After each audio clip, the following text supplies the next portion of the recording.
I'm the recovery Ronin.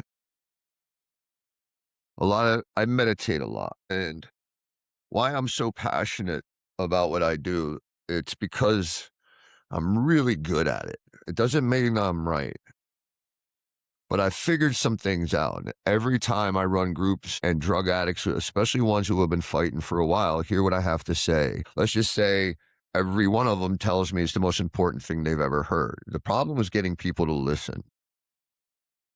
Because why would you trust a dumb heroin homeless junkie that has some letters after his name that he didn't even graduate college? And it's not my history with addiction being born into it, the hundreds of relapses, all the cold turkey detoxes, the homelessness. It's not even the being a clinician for 12 years and trying all these different modalities. It's that I went from being suicidal my entire life to a state of peace, and I know how I did it, and I can describe it to you too.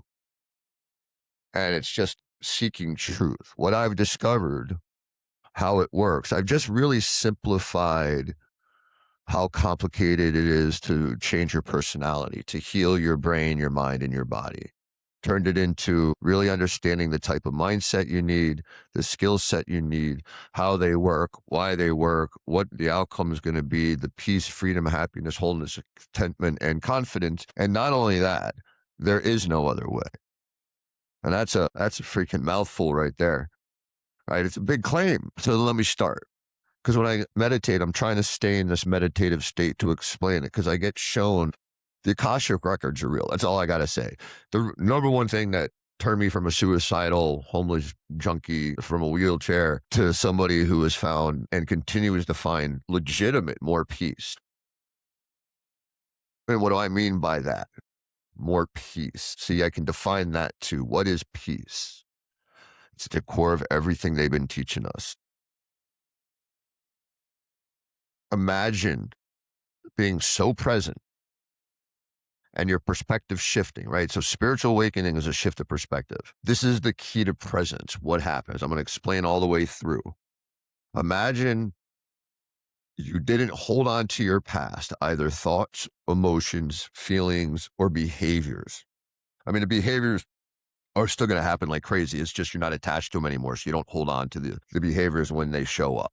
And I'll get there. But you think about your past rather than a victim, all the abandonment, neglect, the pain, the loss, the heartache, all these things. You feel open with gratitude because perspective, right? Imagine if you could accept that actually my life, there's probably a billion people on earth at least that had worse childhoods than I did. Right, and it's perspective. That's like if I went to God before I was born and I said I wanted to be a good man, somebody people respect and they look up to, and I get to make a difference in the world, God wouldn't say, all right, well, I'm going to give you a Nepo baby life. Everything's going to be easy for you. No, it's going to be pain, suffering. Like Carl Jung talked about this. So did Buddha. Those who suffer the most are the ones on the quickest path to spiritual awakening because we're the ones most willing to challenge our egos. And that is always the way to freedom. That's what spiritual awakening is. It's once you understand this, right? So that's the way there's how do you think about your past? How do you feel about your past? How does your past make you react? If you see it with gratitude, that it just gave you a chance to learn how to be strong, learn how to be good, that you don't owe the people you love and lost pain and suffering. That one kept me stuck. Right. I lost my family and it was devastating to me. I didn't have like the greatest childhood. They loved me. My mom definitely loved me. My brother loved me. My brothers loved me. But comparatively, I had a great fucking childhood. But anyways, when I lost them, it was crushing to me because that was the only people in the world that I knew loved me, like was my mom. That was really devastating because that was my connection to what it meant to be a human being. I didn't grow up in a culture. Right, we grew up in a very different, unique world that makes us not process our childhood because we're the only ones that lived it. You grew up in a village or a community, a very strong, like you and all the guys you grew up with had similar experiences, so you can relate to each other. You're there for each other. You go through deaths together. You go through celebrations together. Right, the relationships are way more intimate. Not only that, all the distraction. So we're attached to the past more than ever. because again, we didn't learn the skills we need to process. We didn't have the environment we needed to process. We didn't use spiritual grounding. And then they gave us an overabundant world. So we didn't really process the past. And it's not just the past, it's also how we perceive the future. Imagine if that shift happened. You stopped thinking about the past with guilt, shame, grief, regret, you know, holding on to anything, and you just felt gratitude. So it didn't replay all the time. You processed it.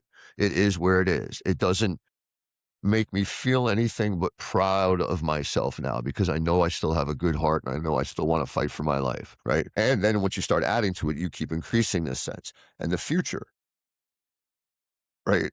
And not believing your excuses. So your excuses are lies, right? Why we procrastinate, why we're lazy. Again, we're like the fourth, fifth generation where laziness and procrastination were a common thing, or even like now it's an epidemic. We're all alone. We're all bored out of our mind. Um, yeah, we feel so freaking lonely and detached, and procrastination and laziness are unbelievably common. For one, life used to make us show up, right? If you didn't get to be lazy before like the 90s, you would die, you would starve, you would freeze to death, right? Lose your place to live. You work 18 hours a day. Everybody did their whole lives. And so life made you show up. So you didn't get to debate with your feelings. So our excuses are just the story and this feeling. And every time we believe the excuse, it starts to build that because we're constantly projecting, because we're so attached to our past, into a dangerous future. Because we know the truth, success is the more effort you put towards meaningful goals. Like if you look at, like people like to think about Star Trek. I'm a big Trekkie. I need something to drink. Star Trek worked so well because humans accepted to embrace their best selves, which means they all wanted to see what they were capable of. Whatever they were born with, whatever they were introduced to do, they gave their best. And the satisfaction is in that. That's why socialism doesn't work, because we're not those humans. People think that we're the people in Star Trek. No, but I've started to embrace that, right? And the more I surrender the way I think about the past, it just stays there. All I feel is proud of myself because the things I've overcome and that I know I've always had a good heart and I have as much worth as anybody, but I had to earn my own sense of worth by changing the way I felt about what happened to me. Remember, trauma is what happens inside you. Traumatic experiences happen to everybody. But because again, we don't have those abilities anymore. And now we don't sit still with ourselves. So we don't even understand what presence is. So when you are not worrying about the future, because you start to trust yourself, that man, I never thought I would feel safe again. Right? Losing my parents, my brothers, my place to live, being homeless so long, uh, over 10 years. I bounced around a lot. I mean, I never lived in the woods and I always worked. So I guess I had a different home experience, not special, just different than most. I had a truck to sleep in a lot. I slept next to pools when I really had no place to go. I knew where all the community pools were. But anyways, I never thought I'd feel safe again. And what makes me feel safe now, like I just went through this, right? I had the dream job for 2.5 years, working 7 days a week for 2.5 years after beating, having to start over again, almost dying again, like the whole thing. I worked 7 days a week for 2.5 years. And then I lose this dream job. And I went longest I've ever went, ever went not being able to find a job. I think it was like 7.5 weeks before I started the new job. I still have my second job, but I'm supporting my family. I would hide from this kind of stress, right? And I showed up. I was curious if my not procrastinating anymore for these 2.5 years was just because of my lifestyle, doing adventure therapy, waking up every morning, having to take patients to the beach, like all the adventure stuff. It made me really elevate, right? All these things because I was also practicing the peace modality that I built. I was teaching it to people and practicing it in real time. And I was teaching my brain to be present, sense, energy, right? Literally practice because I'm taking them through it. I'm practicing over and over and over. And I started believing in this. The more I started believing, and all it is, it's what it all says. It is the skill that all teachings for all time say that we need to surrender attachment to the ego. Let go of the fear that we hold on to because it serves no purpose. It's just what we believe. At the core, it's our beliefs. It's surrendering attachment. That's all it is. And we can even define it in all these different contexts. And how do you stop listening to your excuses? You start teaching it. But you have to have coherent experiences. That's the thing. Like they think about positive affirmations. That's not great because that's just thoughts, right? When I go to the beach and I do it with the patients, I put them all there, their mind, right? Their heart, their body. I can take them to an emotional state. Think of something that makes you grateful, right? Embrace that sense your body. Now tell yourself these positive stories. And you're at the beach and you're having these experiences. What I'm saying is apply what we know, right? We have to change the culture. Just teaching people they must fear relapse more is the way to stay clean is utterly ridiculous. I mean, it is a lot of what we teach. And the crazy thing is, like, I 100% believe the 12 steps could work for anybody. I really do. Because I was thinking about it in this meditation, right? If I understood this, because I invested myself, but I didn't believe in it. But it did start to change when I really invested myself. So I had to call my sponsor every day. At first, I had to get a sponsor. I had to go to meetings. Right, I put myself in uncomfortable situation after uncomfortable situation. My excuses want to make up excuses, but I'm overcoming them. So not only am I building a relationship, I'm teaching myself to overcome excuses, right?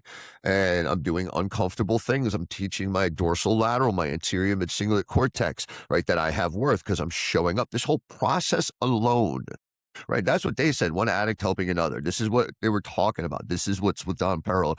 The God thing is when you start to understand what trust is. Until you know what it feels like in your mind and in your body and in your heart to trust or to reject trust. And if you weren't raised with an open heart, which very tiny percentage of Americans are raised with an open heart because we don't know how to process.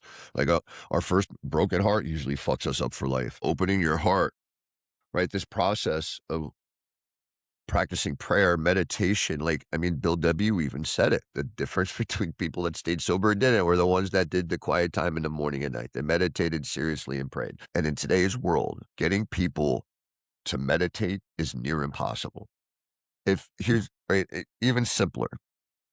Right. So I just explained what presence projecting into the future because you trust yourself, you believe in yourself, you're not buying excuses, you're not attaching to the past, you're present, and your mind is focused. The one power human beings have is awareness. That is our superpower. That's what separates us from animals. And if we don't train our awareness, what to focus on, how to focus on it, right? That's what my modality is. It's simply that it starts with its peace. The C is for concentration. Train your attention. Challenge perceptions, and attitudes. How do I think about the past? How do I feel about it? But you have to sit with it. You have to teach yourself what surrender feels like. It's a sensation. If you haven't ever practiced it, you don't know it. A cold plunge will teach it to you, right? Until you know what it's like, because there's a feeling in your body when there's pain or fear or something attached to it. It has a sense to it. We call it feelings, for fuck's sake. And you have the ability to stare at your feelings, that sensation all over your body, and just let it go. Tell your mind, let go. And you'll still have the concept. Let's say you're working on something from your past. Right, you still have it over there. You're not holding on to the way you think about it or the emotion, but it's still there in the distance. And then you bring in loving sensation, gratitude, honor, and courage, and you focus your mind on it, right? And you're having this new experience. Every time you do this, you're building character, a new character based on your intentions, on the nobility in your heart, on your goals, on your values, not your fears of the past, not your or guilt of the past, fear of the future, excuses you tell yourself, your constant need for validation. That slips away too, because confidence comes from within. And especially in this new world, right? Most of us don't have like a core family that we feel like we have leadership of. Like I got lucky now that I have my wife and my best friend, and I realized I took on the mantle with honor as much as I could, and I take it very seriously. And me and my wife have gotten more and more intimate, more and more. It's unbelievable. It's the dream. It's really the dream, right? And learning to earn her trust, that whole thing, because she had to start having her awakening experience, right? She was never going to trust me until I removed it from my heart. Even there, like building the relationship with my wife started when I realized I still carried fear in my heart. I said all the right things, did all the right things, but she felt what was in my heart. We have to realize we are conscious energy. Our awareness is everything. It is what we are. This physical body is just systems, right? And so our awareness is the magic. The body is the default network that we need to interact. And that's why psychedelics work so great. They shut down the default network, right? The nervous system that creates our moment to moment experience based on our past, our future, our need for relationships. And it just makes us feel absence of that. Think about what ecstasy feels like. Ecstasy is presence. If you've ever taken real MDMA before methamphetamine, like the real shit, that's presence. That's why I want people to listen to what I'm saying. This isn't about clean and sober. This is about like a real life of peace, of being your best self. Like, I do not feel like my own worst enemy. I feel like my greatest asset. And yes, it comes with a lot of strange shit. Makes other people comfortable, right? You have to learn, like, humility is what you'll really start to learn because you feel so lucky. Once you start finding this, like when you stop being the one who makes you feel bad, and you're in the way you attach to your past and your future, and you feel honored and lucky to have life and to have all the blessings we do. Yeah, I mean, we complain about scarcity in this world. Do you know how your great grandparents grew up? Do you know how your great great grandparents grew up? Like, what are we complaining about? It's perspective. Is it hard? Yes. Life is always hard. Why do we tell people it's not? Right? That's a problem when we teach children that life isn't hard. They have an expectation. And they feel entitled that life should be easy. I had it too. Why shouldn't we? We got taught it by everybody all the time around us. We grew up with an entitlement because we were so comfortable. Everything was so easy. I mean, gosh, there's 40 million slaves on earth right now, and I'm complaining that I can barely get by financially, but I have everything I need, and so do you in America. Like, we have actually more than we need to survive. And we have more than just a safe house or a room to sleep in. Even our homeless, like, often have very safe places compared to people on Earth, other people on Earth, or, the dangers of the world in the past. So it's all perspective. You believe what you want to believe. What makes it true? Just because you tell yourself the world is a scary place, does that make it true? I mean, there's a lot of violence everywhere. But last time I had direct violence on me has been a while, and I get it way more than most. You have no idea what it's like to live a life with this punchable face and build as I have. Holy shit. People started fights with me everywhere I went my whole fucking life for absolutely no reason. I mean, I just like all the time. I guess I just have a super punchable face. All right. So when I meditate, I get these things. It's ways of explaining it to people that, hey, this isn't that complicated. If you have the willingness to believe that you will change and you're willing to listen to what I'm saying, because all I'm saying is everything everybody else said. I'm just trying to simplify it. That you have to practice this one skill, right? What surrender is, what it feels like, what it looks like, and present. So it's surrendering attachment and then changing, letting go of excuses. So you're challenging yourself. You're controlling what you can control in the past and with letting go, controlling what you can control with moving forward. What you can control with the past is surrendering attachment to it, right? Not replaying it, not holding on to the way you react because of those things. What you control of the future is realizing you have no power there. What's the point of stressing about it? So you surrender it, let it go. And then you start to train your brain to not listen to excuses, to change the way it thinks and feels about challenges in your life, right? And that's what I teach you with the fourth wall training. It's how to do that as a practice, like sit down and I guide you through it, metacognitive restructuring as goal setting. So when you set a goal, the goal isn't the goal. Learning to change this, right? The way you think and feel about that moment when you set the goal and you start to build confidence at first, like you don't grind against it, you let it go. That you realize you don't have to listen to this excuse. You start as small as possible because that's the skill. Letting go of our bullshit is the skill. Letting go of attachment, call it whatever the hell you want. Letting go of holding on, right? It's the only way to freedom. Surrendering attachment to the ego, surrendering attachment to perceptions and new perceptions. It doesn't matter what you call it. There's one way to freedom, to continued growth. right? At its core. Now you can do it a million different ways. You can do whatever kind of exercise you want. You can try to save the monkeys. Like it doesn't really matter wherever your heart is, right? And you learn along the way. The big thing is that you start showing up, right? That's the key. It's not that you don't know what to do. There's a million things every one of us knows we should be doing.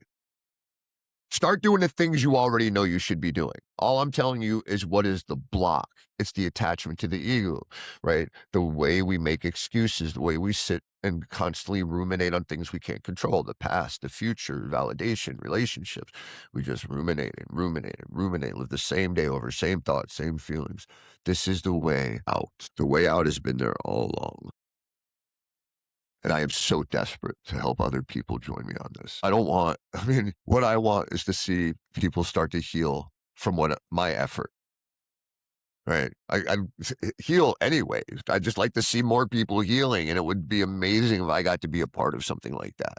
And the fact that I know anybody that listens to, I mean, PhDs over and over, masters, I'm starting to actually believe I really know what the fuck I'm talking about. Don't make me right? I learn all the time, that's for sure. The way I said it tonight was new, so I guess I babbled for a pretty long time.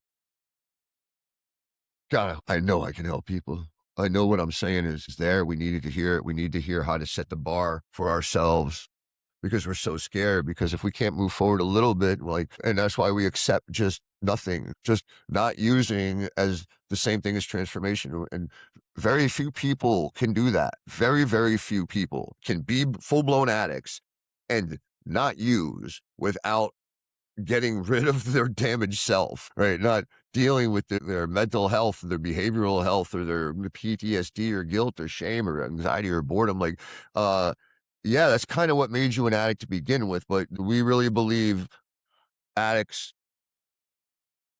paying consequences keeps them clean.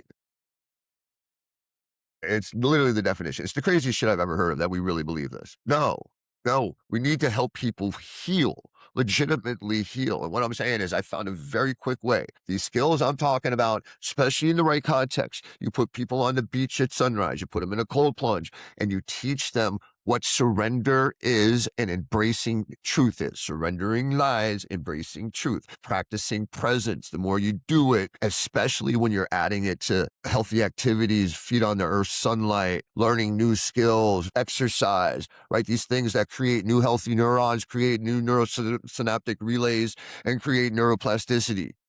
And increase our neurobiology, by the way, and open your art wall and give you all the health benefits of activity on top of all the brain and body shit. Imagine if we combine these things, right? Experiential exposure and adventure modality with my fourth wall awakening, where people just constantly, even when you play pickleball, like I have tons of things like this. When you play pickleball with me, it's not just about the pickleball.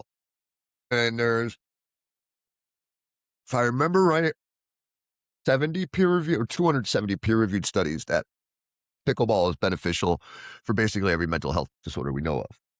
But it's not just a pickleball, right? With my patients, I tell them you're not allowed to say I'm sorry. If you say, because you're going to hit a bad shot, you're going to hit it over the fence, and I want you to feel what that surrender. Don't say it, let it go. Like, so you have to practice awareness, right? You got to bring your focus in, practice it again. You do these things in these contexts, people really start to get massive benefits. It's not just the adventure. This has to be there. The adventure is an adventure therapy if you're not teaching presence. If you're not helping people practice it, because they'll just be lost thinking about the same shit. They're not even going to have they'll complain the whole time. You have to create a culture of the practice of presence and challenging behaviors. We don't really do this anymore. We just seek more comfort. We replace our comfort seeking by comforts around people. Like, you get really uncomfortable, you do these things, and you're in a way better context, and that's amazing, right? Now you were comfortable being a junkie, and you fought, you got a sponsor, you went to meetings, you did step work, or like you got a home group, right? And you started feeling better. That's a way better lifestyle, and you feel like such a better person. Problem is, you're still you, right? And this is a great place to start from. Great place. Right, and how many people even really believe in doing step work anymore? Like, really believe? And it's not like, especially it took me over 20 years to understand that shit is really deep. If our leaders more and more did what I'm talking about, and there's plenty out there, like, I'm not pointing my finger, I am saying there's plenty out there who haven't changed, who do not cannot tell you how they grew other than not using, and they'll give you some external life situation, like, "I made more money, I did this." No, no, no. How have you changed? Not what changed in your life. How have you changed? And there's people that can, there's people that can't. And if the more and more people really understand, the reason why I'm good at helping people comprehend it is because 'cause I've done it, especially intentionally as a clinician and figuring out how to teach it to others along the way. Like, think about how good that made me. I never did classical clinical work. I always did this, and I would fucking philosophical deep dive the evidence, try to navigate our way to understanding what the fuck is happening here. How can we really heal? Right? I know, don't pick up, go to meetings, get a sponsor. I know, and I really hope that works. I'm going to do it. I'm going to give it everything I have. But like, the thing is, if you don't know, like, if for me, it was just too beyond me. I didn't know myself well enough to understand what it was telling me. Basically, that's it. Because I didn't sit with myself until I started mapping my inner world, which is what that's supposed to do. You're supposed to be able to sit with yourself, though. How many people like really meditate and spend time when they do step work, right? It used to be a part of it of really like somebody there who's been through it and they're challenging you and they're pointing out your ego to you. And so few of us, I mean, it's a society mostly of unexamined egos. And if you don't map it, you can't find its weak points. You don't understand how you change. And you describe it your own way. You don't have to describe it in ways I do. My best friend describes it in completely different ways. My wife describes it in completely different ways. But they can tell me what happened. They can tell me about ways they're reacting differently, like how they thought this way, how they lied to themselves, how they overcame it. Like they can do that. It's just they describe it differently to me. But most people have no idea. This is the hardest thing you'll ever do. So we should, with all the knowledge we have, make it into the most functional set of skills. That's all I've done. Connected to threads from everything. I mean, it's really what it is. I looked out to the core of what Buddhism is saying, the core of what Stoicism means, the core of the neuroscience, the behavioral, the cognitive science, right? The physiology, biology. And you look through it and you keep going and you keep going and you keep going and you keep going. And then you find at the core, it's this one thing. It's surrendering attachment to the ego at its core. So how you find your path through that, I don't know. I'm just trying to help you understand what that skill is. And I really can if especially if people, I I've seen it with the context when you get a group of people that are willing to listen. The work we did at the Live program was unfreaking believable. Our retention rate was 96%. We were basically the ones we tracked for 8 months, the highest scoring in depression and general anxiety disorder. Troy and I tracked him. Well, he did the work, but we tracked it for 8 months. If you scored the highest of those 2 categories, we put you on a Excel sheet, and we would track if you did the Live program, if you did the adventure therapy, if you just did the talk therapy. Those that did the adventure program, 100%. They went from 16 to 25 to the highest was like 6 and 5. Here, plus or minus 1 on average. Now it's very limited, not metadata. There's no meta-analysis here. It's just what we observe. But I can tell you this, for 2.5 years, what I observed is 100% of people starting to get a really deep foundation under them. Again, if you understand what addiction is, what human beings are, and just really what addiction is. It's not an obsession with a drug. It's suffering. The obsession with the drug is the only solution. And the problem is it's a survival mechanism. So we're not going to fix the issue. And you really need fixing. We really need to change the chemistry of the brain, create neuroplasticity, open the heart wall, and teach people how to map their nervous system, right? How to think, how to feel, completely change that. And we know how to do it. And everybody's been attempting, like, that's what all the behavioral and cognitive science is. That's what like brain mapping and neurofeedback work. That's what psychedelic research is. It's all, how do we get people to do this? Why psychedelics work so fucking good. It shuts down the default network. Fuck. What I'm saying is we can teach ourselves to detach from our default network. The subconscious beliefs, the false narratives, the nervous system. You can just teach yourself to have different experiences. It's just like learning a sport. It's just like, it would be like playing on a football team. My job is to get the team to believe in what I'm saying, because that's where the magic happens. So like, that's what all these videos are about, trying to get people to believe in me as a coach so that they listen and we can start to change the conversation away from fear, guilt, shame, and into a more modern, technical way of presenting any modality you want. No matter what you want to do, at the core, like learn this and then do whatever you want, but learn this. Right, learn how to practice this, and then use one of those. Like Buddhism is going to teach you the same thing. Like Christian, Gnostic principles are going to teach you the same thing. Yoga is going to teach you the same thing. 12 steps, EBT, it's all going to teach you the same thing. Just pieces of it. All I did is simplify all at the core of every one of them. Every modality I've ever studied, every mystical teaching I've ever studied, all of it comes. If you keep following it at its core, it's what I'm saying. Surrendering attachment to a past, future, need for validation, what others think about you, how you think about others, how you think about yourself, right? You accept yourself. You accept that you're lucky. You're a beautiful soul that has this life and there's nothing to fear because you're just mystical energy anyways. You're just conscious awareness. What you are is your awareness. You are not your body. You're not your physical body. And in meditation, you start to feel that separation. All you gotta do is practice and trust it. Like, everybody will feel it, you just practice and trust it. Nobody ever regrets learning to meditate, ever, and how many people have been in history have said, "If you want freedom from being a fucking human being, learn to meditate." All the people that did it, I guess? I don't know, it's a lot. If you meditated a lot and you trusted it, you definitely learn to change your perceptions and your attitudes about everything because it teaches you who you are. You sit with your inner world intentionally, but you start to notice, oh, look at that's why I'm so angry. Oh, I'm presenting this fear and it's reminding me of this, and I'm worried that's not going to happen. That's not helpful. Bye. And you teach yourself to let go of shit that don't matter, that you can't control. It's a fundamental skill set. It's a skill. You know how to do it or you don't. Whether in whatever way you got there, and whatever, and I'm just trying to say you can get there very intentionally. Study it, learn it, practice it, free yourself, and become more and more successful on it, basically every month for the rest of your fucking life. That's what's been happening to me so far.